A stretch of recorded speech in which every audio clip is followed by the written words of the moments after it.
Romanos 3, versículo de número 12 até o 20. Todos se desviaram, juntamente se tornaram inúteis. Não há quem faça o bem, não há nenhum sequer. A sua garganta é sepulcro aberto. Com a língua enganam, veneno de áspides está debaixo de seus lábios. A sua boca está cheia de maldição e amargura. Os seus pés são velozes para derramar sangue. Ruína e miséria estão em seus caminhos. E não conheceram o caminho da paz. Não há temor de Deus diante de seus olhos. Ora, nós sabemos que tudo o que a lei diz, aos que estão debaixo da lei o diz, para que toda a boca esteja fechada e todo o mundo seja condenável diante de Deus. Porque pelas obras da lei nenhuma carne será justificada diante dele, pois pela lei vem o pleno conhecimento do pecado. Em outra versão ainda vai dizer que é por causa da lei que nós sabemos que nós estamos em falta diante de Deus. Pela lei ninguém pode se justificar. Pela lei ninguém vai poder vir um dia dizer diante de Deus: Deus, eu cumpri os 10 mandamentos, eu fui perfeito. Ninguém pode. Paulo diz: a lei serve para mostrar o quanto você está longe de Deus. O quanto você está longe, afastado de Deus. Não há nenhum sequer. Então Paulo aqui, ele continua descrevendo a depravação do homem. O quanto o homem está depravado, o quanto o homem está separado de Deus por causa do pecado. Ele dá uma grande ênfase em quão grave é isso. Em quão grave é a nossa situação. É como nós apresentarmos um currículo e simplesmente colocarmos todos os nossos pontos fracos, colocarmos todas as nossas deficiências, colocarmos todos os nossos pontos ruins e apresentarmos isso. A nossa situação é gravíssima diante de Deus. No currículo a gente sempre coloca, eu fiz isso, eu sei fazer aquilo, eu faço dessa forma, eu cumpro horários, eu não tenho, enfim. Mas aqui, esse é o nosso currículo diante de Deus. Não é sobre como as pessoas nos veem, mas é como Deus nos vê longe de Jesus Cristo. É isso que importa para nós nessa manhã. É o que Paulo descreve para nós. O homem, ele está numa situação muito grave. Ele está numa situação muito grave. Essa situação grave, ela se chama depravação total do homem. Quer dizer que o pecado, ele atingiu todas as partes do ser humano. Todas as partes do ser humano. E aí, ao todo de 2 capítulos, Paulo, ele narra a triste história da queda do homem.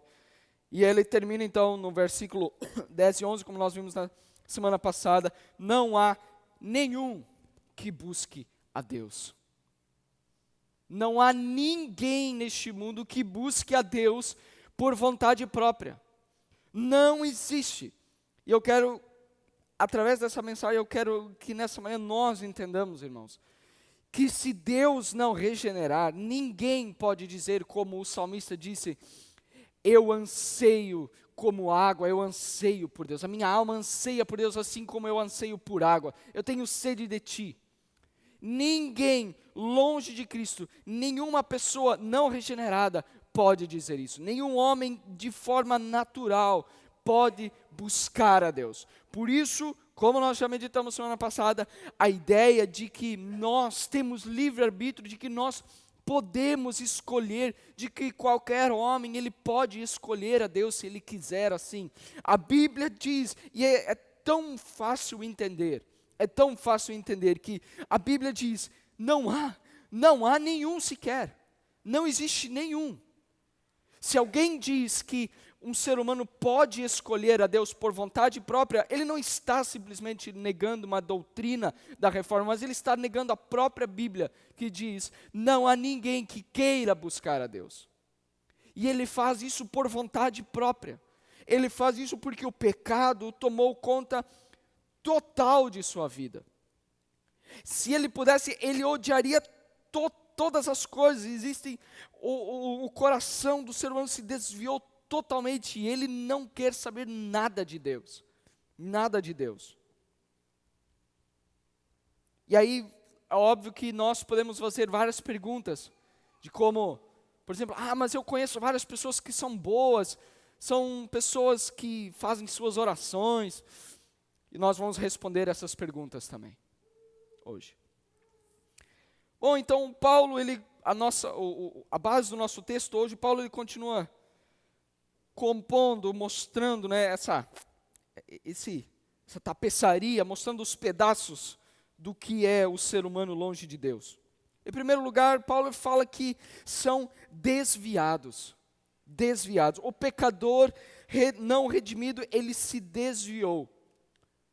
E Paulo, ele coloca todos na mesma categoria, ele diz, todos se desviaram. Não é só um e outro, não é só ou homens ou mulheres, não é só judeu ou gentil, não, todos se desviaram. Da melhor pessoa à pior pessoa, todos se desviaram e estão longe da glória de Deus. Do que essas pessoas se desviaram? Do caminho de Deus, é o que Paulo fala, no capítulo 1. Eles não quiseram adorar a Deus. Eles, sabendo da realidade de Deus, porque eles olham para a natureza, eles automaticamente têm que dizer, não, existe um Deus. Mesmo sabendo que existe um Deus, eles não o buscaram. Eles não buscaram a sua glória. Eles não quiseram Deus. Todos se desviaram do caminho de Deus. Ninguém quer conhecer a Deus. Ninguém quer conhecer a glória de Deus.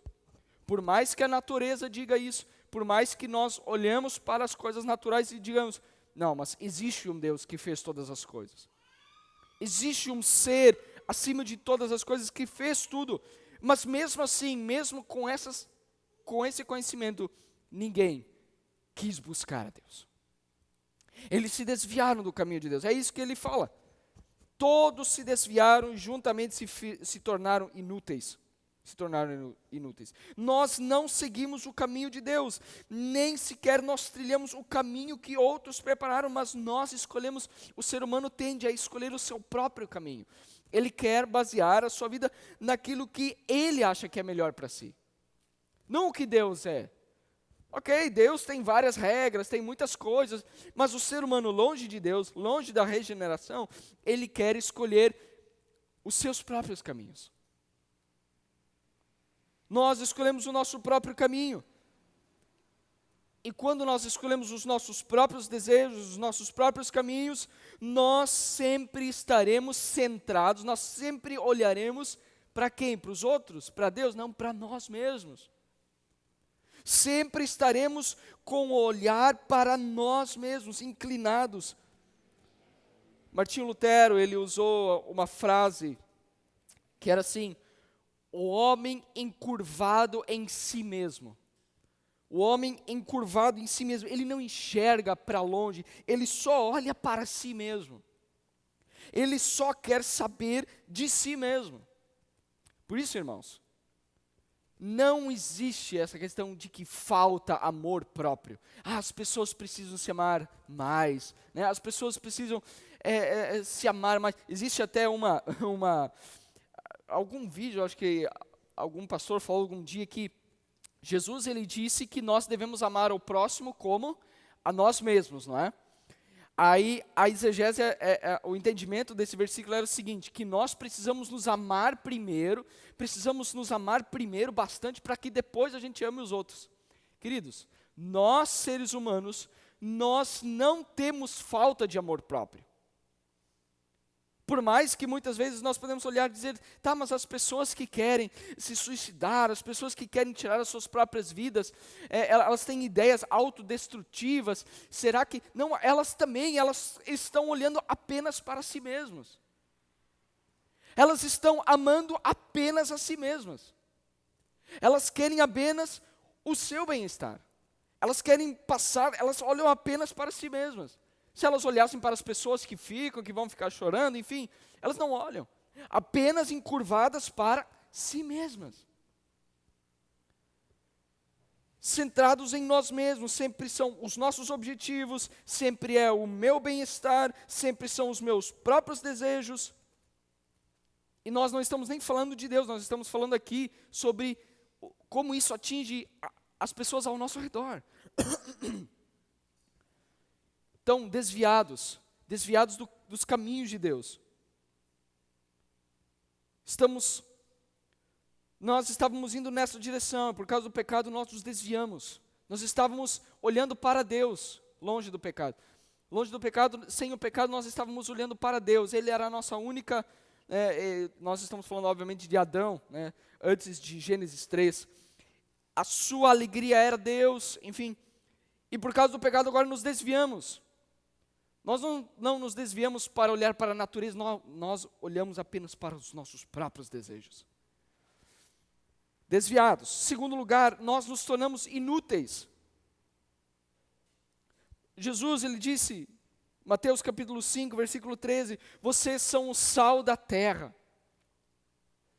Se o sal se tornar insípido, ele não serve para nada. Jesus, ele já mostra essa condição do ser humano de que sem Deus, sem Jesus, nós nos tornamos inúteis, nós servimos para nada. Com o pecado, por termos nos desviado, nós nos tornamos inúteis.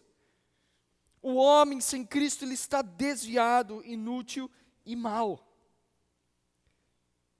E esse é a terceira característica, eles são maus. Paulo, ele escreve, não há quem faça o bem, não há nenhum sequer. Existem pessoas, queridos, existem pessoas que dizem assim, mas será que Paulo não está indo longe demais? Será que essa deveria ser uma mensagem para um domingo de manhã? É um dia alegre, talvez para os irmãos seja o dia mais alegre da semana. O domingo pela manhã é o melhor dia, a gente não trabalha, a gente vai para o culto, a gente canta, enfim. Será que essa seria a mensagem ideal para um dia que eu quero que seja alegre? Dizer que o ser humano não presta, o ser humano ele é desviado, ele é inútil, ele é mau. Será que a Bíblia não está exagerando um pouquinho?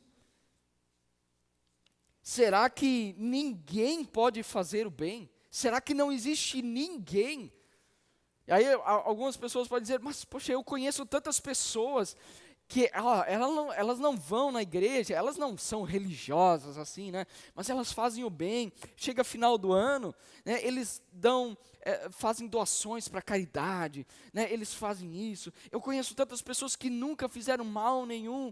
Mas será que elas são assim? Será que elas se incluem em Romanos 3 aqui, como nós falamos? E aí, queridos, como nós falamos, aqui o capítulo 3, ele não está falando sobre a nossa relação com o próximo. Aqui Paulo está falando sobre a nossa relação com Deus. Não importa se alguém faz coisas boas para o seu próximo, o problema é que ele está em dívida com Deus, não com o ser humano. Ele está em dívida com Deus, o Deus Todo-Poderoso.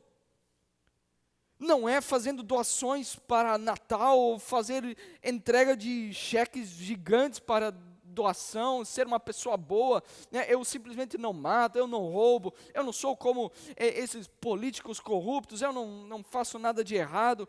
O problema não é esse, o problema é que você está em dívida com Deus. Paulo diz, se você descumprir apenas uma lei, você já está separado. Ninguém consegue atingir o padrão que Deus exige. Não há ninguém que consiga buscar a Deus como seu único prazer. Não há ninguém que, como Davi, longe de Deus, como Davi diga, eu quero Deus, eu quero que Ele se torne a joia mais preciosa da minha vida. Não há ninguém que faça isso.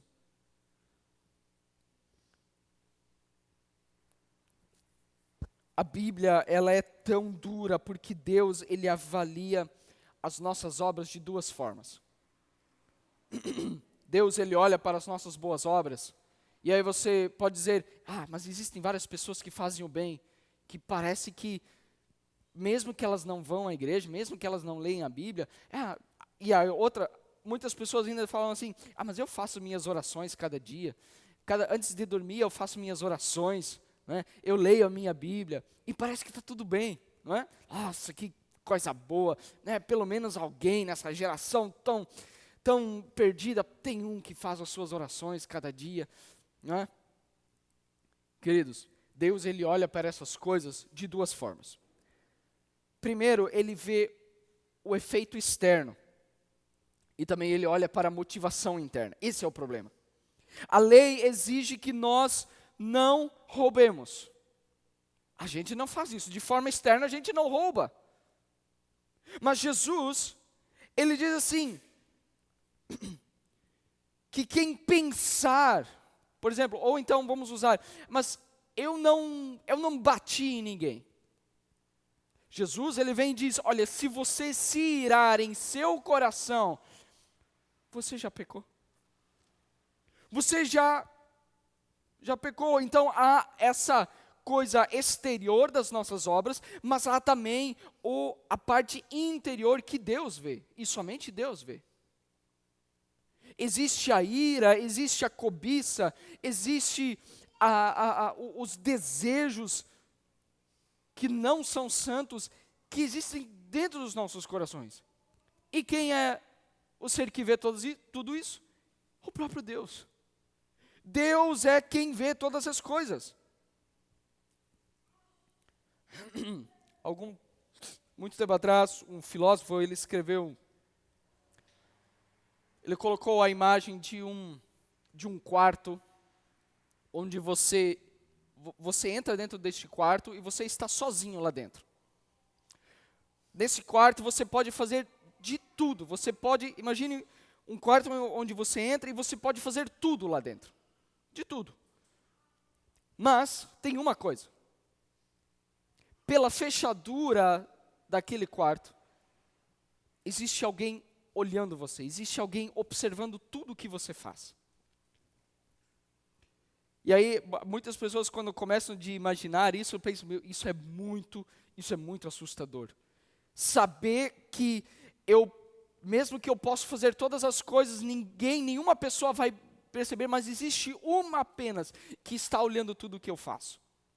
Queridos, a Bíblia ela não descreve dizendo que você está dentro de um quarto e Deus está olhando pela fechadura, mas a Bíblia diz que Deus, Ele olha e Ele sabe tudo o que está dentro do seu coração. Ele sabe antes mesmo de você pensar, Ele já sabe.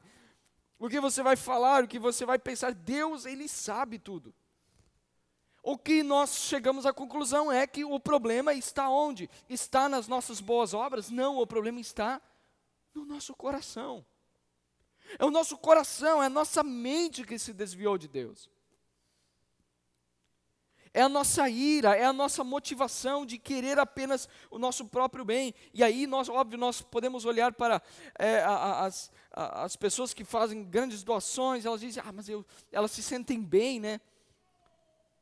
Qual é a motivação dessas pessoas? A maioria das motivações são para dizer, olha como eu sou legal, olha como eu tenho boas coisas para oferecer, olha como eu sou mais excelente do que as outras pessoas. E isso vem de um coração que está totalmente desviado de Deus. Não há um justo, nenhum sequer. Não há quem entenda, não há quem busque a Deus. Isso vem de um coração que está longe de Deus. Um injusto, sem entender, sem entendimento, não busca a Deus, desviado, inútil, que não faz o bem. Todos nós precisamos ouvir isso. Todos nós precisamos ouvir. A tendência é buscar, a tendência do ser humano é buscar, tentar arrumar desculpas. Por isso que nós somos tão rápidos em dizer, mas poxa vida, aquela pessoa, ela faz tantas coisas boas, ela nunca roubou ninguém.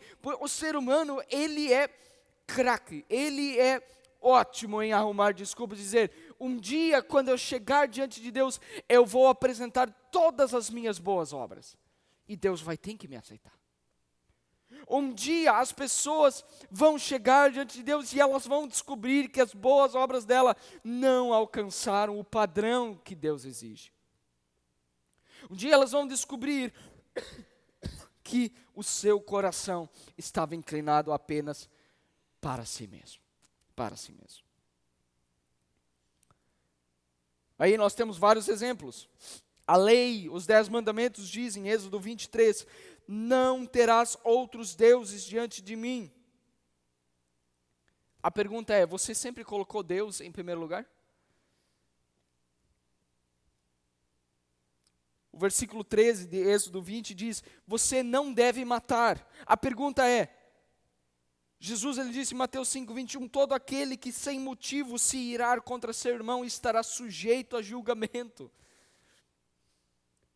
Esse versículo de Jesus, ele precisa de um ato externo? Não, Jesus diz, se você se irar sem motivo em seu coração, esse será julgado, estará sujeito, Jesus está sendo cabal, é um pecado.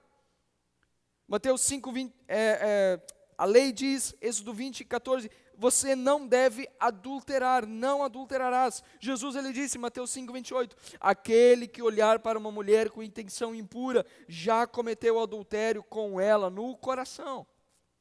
Não há necessidade de algo externo aqui, mas é a condição do coração que é avaliado aqui. E aí, a última pergunta é, quando nós estamos sozinhos, sem ninguém para ficar impressionando, será que nós podemos dizer, está tudo certo entre nós e Deus? Será que nós podemos olhar para esses versículos e dizer, não, está tudo certo, não há nenhuma cobiça, não há mentira, não há ira no meu coração, não existe nada disso em mim. Será que nós podemos dizer isso? Ou será que nós olhamos com sinceridade, todas as pessoas que leem com sinceridade esse capítulo, elas vão olhar e dizer, não está nada bem entre eu e Deus. Não está nada bem. São os nossos pensamentos, é o nosso coração que está desviado. Não são simplesmente as nossas obras.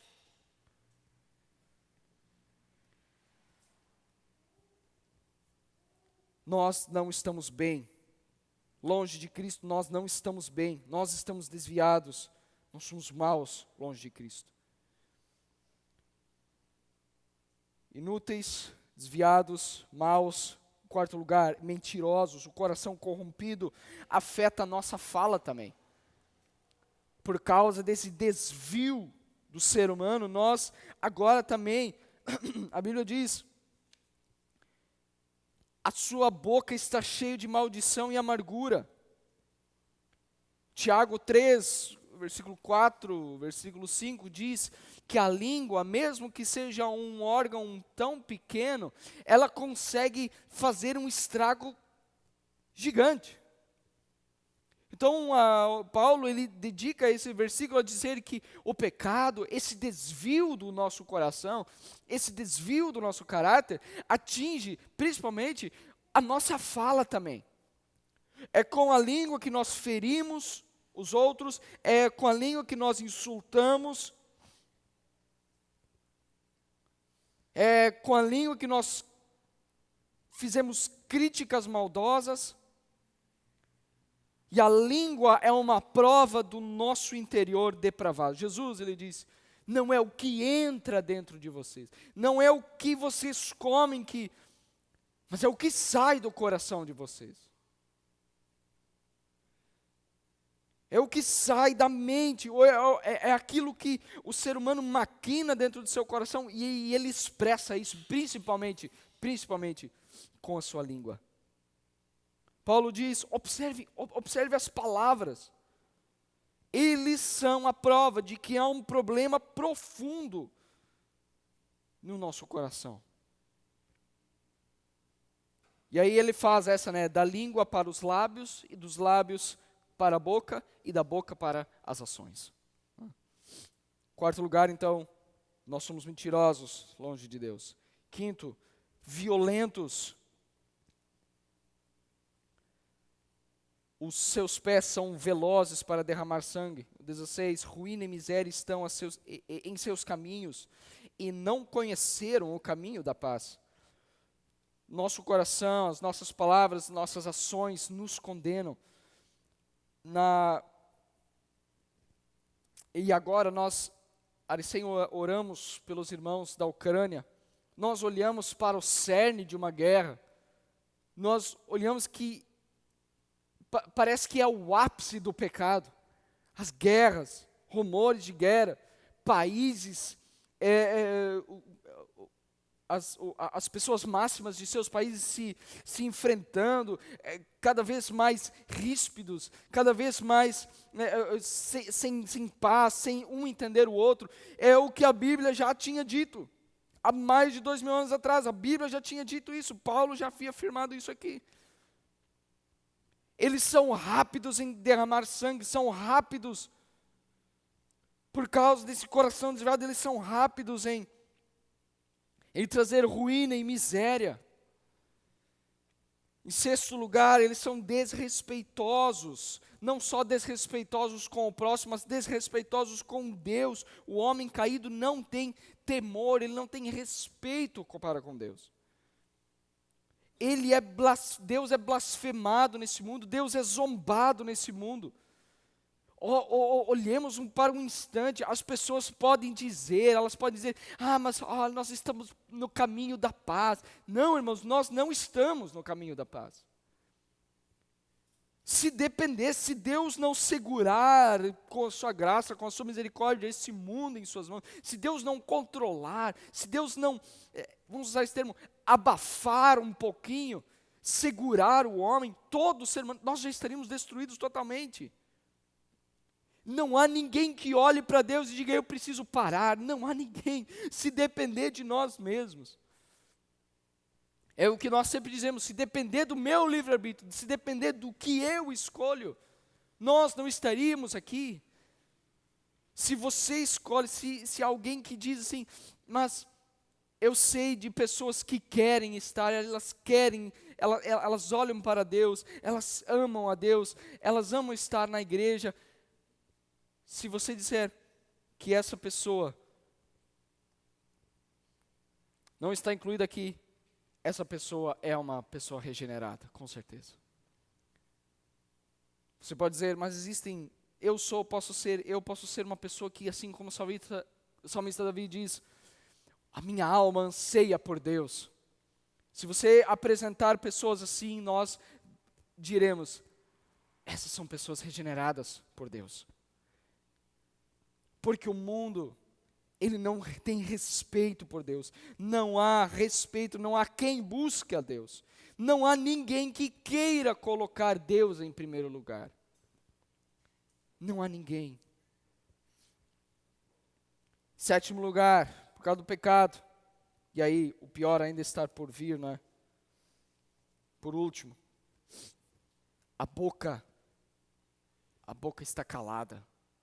Diante desse resumo, a nossa boca, o nosso entendimento, com as nossas desculpas, nós simplesmente fechamos. A nossa boca deve ficar, mas Deus, eu fiz... Não, você lê isso aqui, não, fica.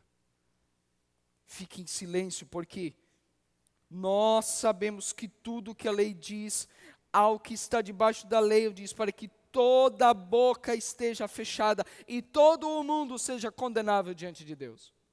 Deus teve o cuidado, nós já falamos isso tantas vezes aqui, Deus teve o cuidado de colocar todos, judeus, gentios, todos debaixo da lei. Todos debaixo da mesma condenação, porque todos pecaram. Veja a oração do publicano e do fariseu na história de Jesus. O publicano, ele orou dizendo, Senhor, eu não sou como o publicano, ele é um pecador, né? E o outro, ele reconhece os seus pecados. Quer dizer, Jesus, ele diz, tanto o homem que estava reconhecendo os seus pecados, ele também ele estava condenado por causa dos seus pecados. E o fariseu, ele ainda não percebeu que ele precisa de perdão.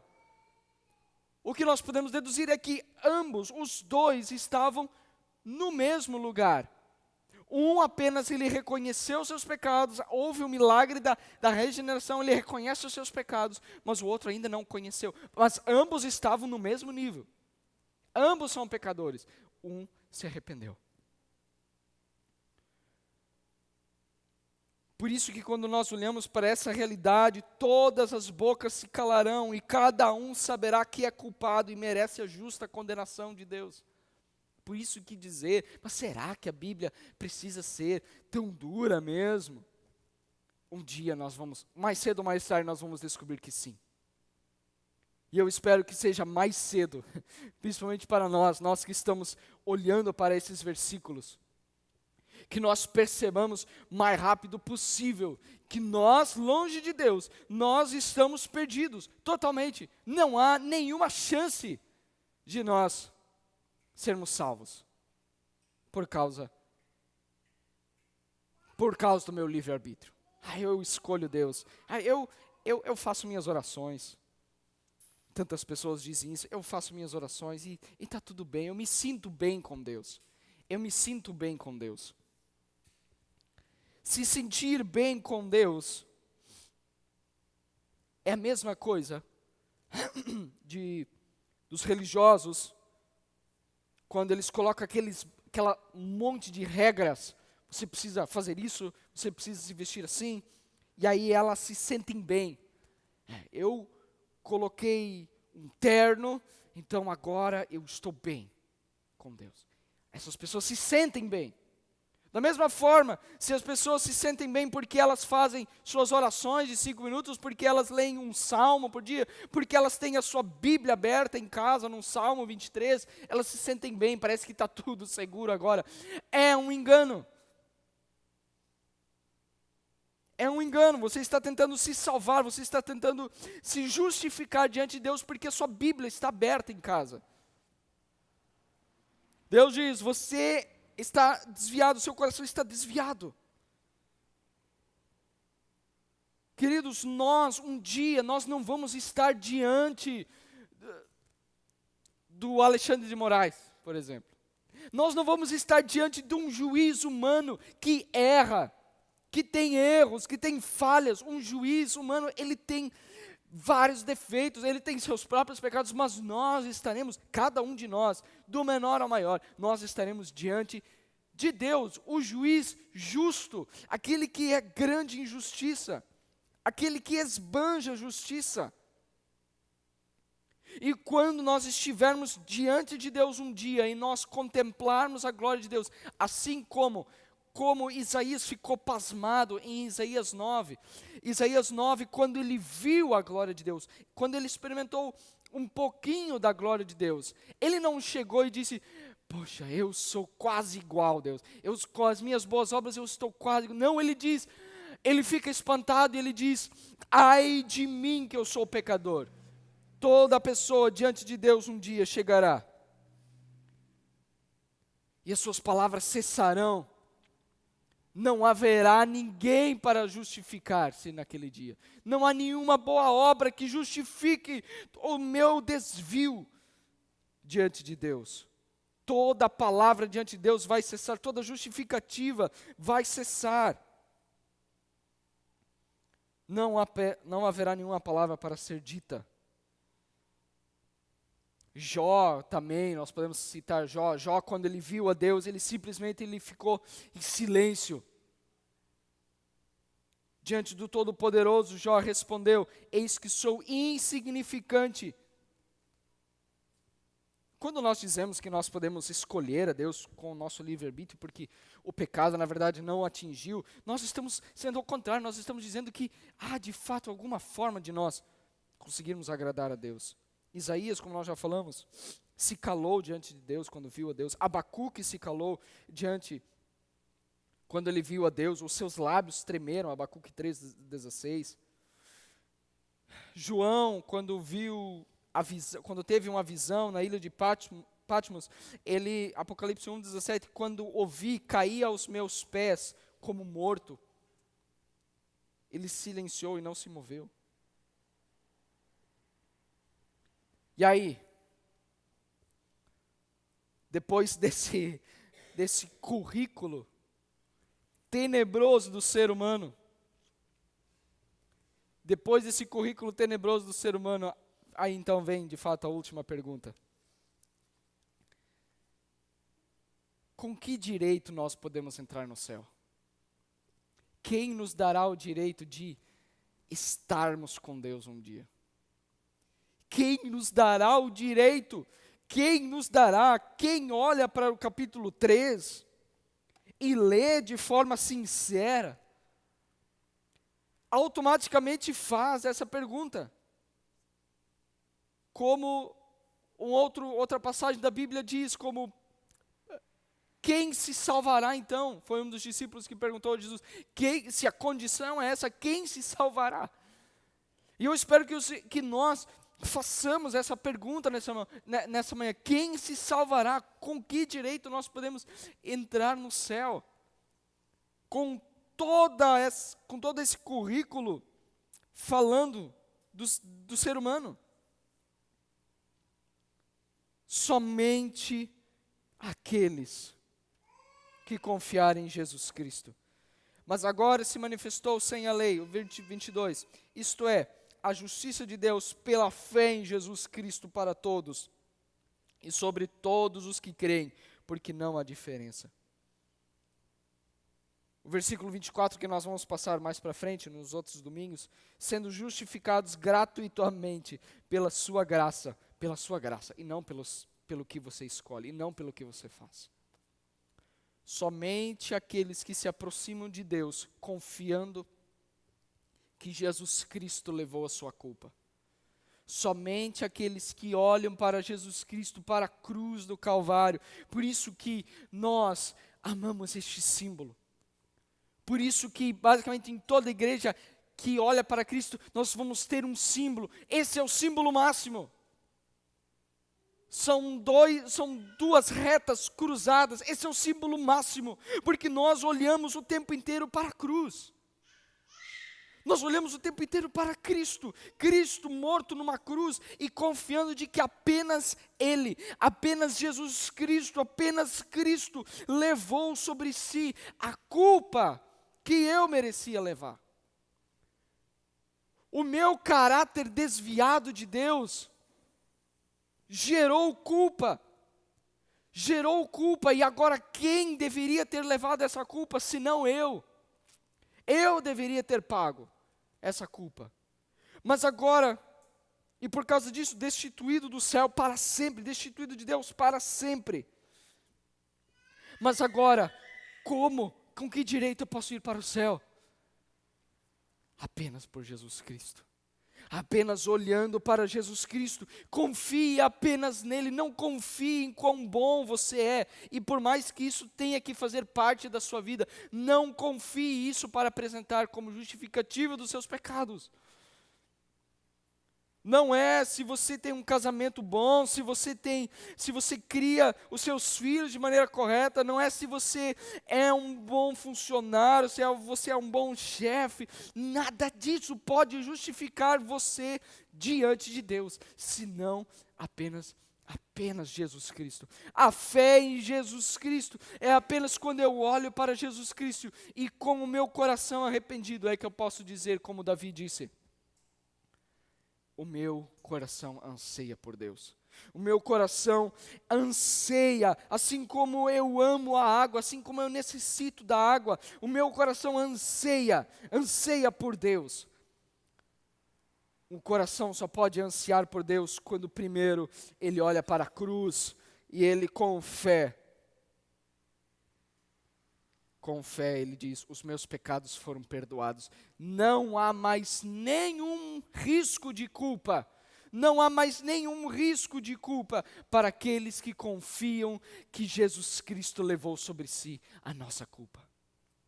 Essa é a mensagem maravilhosa, apesar de nós termos, o ser humano ter um currículo tenebroso, assustador, nós chegamos no final e dissemos, assim como Paulo também chegou a esse: nós fomos justificados gratuitamente.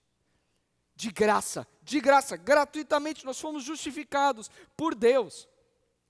Não é porque eu escolhi, não é porque eu decidi ser uma boa pessoa, mas é porque eu confiei em Cristo e pela fé Eu sou justificado. E aí nós podemos olhar para nós mesmos e dizer, nós não precisamos impressionar ninguém. Nós precisaríamos impressionar Deus, mas nós não conseguimos.